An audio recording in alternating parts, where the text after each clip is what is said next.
search. That's where the joy lies, and the fascination. Let the others scurry about gathering their contemporary bits of gossip.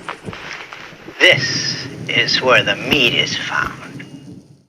No story about Rocky Marciano is complete without hearing from his manager, Al Weill. And Al is here tonight to tell us a little about what it takes to make a champion. Well, Joe, it takes a whole lot. In short word, when it comes to a fighter, Joe, it takes natural ability. Of course, it takes courage, and it takes a lot of hard work. What do you think more than anything else makes Rocky a great champion? Well, a lot of people would say it's that terrific right-hand punch. Others would say the fact that he can take it. Now, Joe, I'd like to analyze this to you. He's a guy who can take everything if it's necessary and get even off the floor and then end the fight with one punch. But most of all of Rocky's willing to work. Some boxers train just a few weeks for a fight, but Rocky trains for months to have condition to train with and to fight with. Right now, he's training for the La Starza fight, and he's up in camp grossing, as you know, away from his family and his friends and anything that might distract him. He's up early in the morning, working out all day, and going to bed early. It's a tough grind, but Rocky remembers those tough times as a kid, and he's not taking any chances with anybody. Well, when you ran across Rocky, he was unknown as a professional fighter. What made you decide to take a chance on him? Well, Rocky came into New York with a boy by the name of Colombo who had written me about this good prospect. Naturally, you get a lot of letters from different fighters and so forth. They all have the greatest prospect in mind. But this boy struck me to be a real comer. When I took him down to the CYO in 17th Street and had him box with the boy that had plenty of experience. In the first round, he looked kind of awkward. In the second round, he knocked his boy out. I had to call time, and that was enough for me.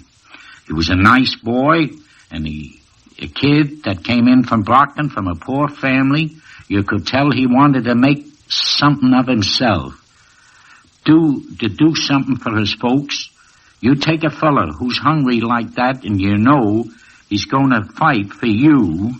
That's right. And you know that he's right there when it comes to time to pitch. What were some of the decisions that you had to make as a manager, Al?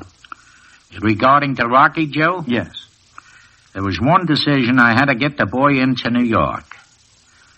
He had to do road work, had to box with different fighters, different styles, and so forth. Naturally, he was awkward, but that awkwardness faded as he went along. He had 23, 24 fights before I gave him a real tryout, and that was with La Starza. Yes. The fight was close, but he come on. In fact, he scored a knockdown and in the early rounds, and he come on and win the decision. So that was quite an achievement of a boy that probably only had, all in all, I would say about 40 or 45 rounds of boxing because he scored knockouts in all his other fights. That's right. Well, I would say, Al, that your patience in bringing him along slowly and surely paid off real well. Yeah. Joe, after waiting for a heavyweight champion for 40 years, I figured I would wait a little longer. Well, after all these years in boxing, I suppose your biggest thrill was when the announcer declared Rocky Marciano the new heavyweight champion of the world. It was to a certain extent. But my real thrill, biggest thrill, in the boxing game, you see, I always like a fighter to take orders. When Rocky came back to his corner after the 12th round in that first Walcott fight, it seemed like he was beaten or a little behind. But just before the bell, I whispered to Rocky, "You're losing this fight, and you may never get another chance at this title." I felt Rocky kind of stiffen up, and it took him just 43 seconds to carry out my instructions in the next round. Thanks, Al Weill, for giving us your impressions of a great champion. This is Rocky Marciano. When I held the heavyweight title, they called me the Brockton Blockbuster. You'll find out why. Thank God for people like you that can keep this history going, because there's history there. And it's history that has never been repeated. So I kind of hesitated talking to you at the beginning. But when I read the book, I changed my mind. Yeah, I'd like to see it do better in No Camp. I mean, I like it, John, and I know, man, you put a lot of work into this, man, and I just would like to see you, get something out of it for your efforts and the work. And as a family member, you've written about things and interviewed people, things that I haven't heard before that were exciting. And I think that you're really, really getting it down. And I'm not saying that you're not getting Rocky. You certainly are. Keep looking for that balance.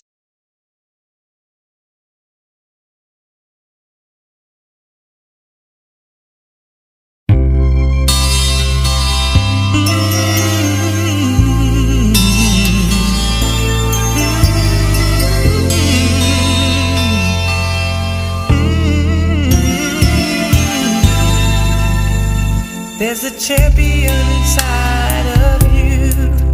If you know just what to do, your dreams will all come true.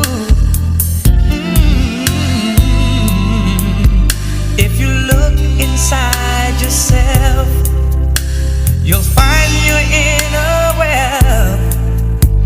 Your destiny's at hand to be a champion. If you believe in yourself, that you're a champion. If you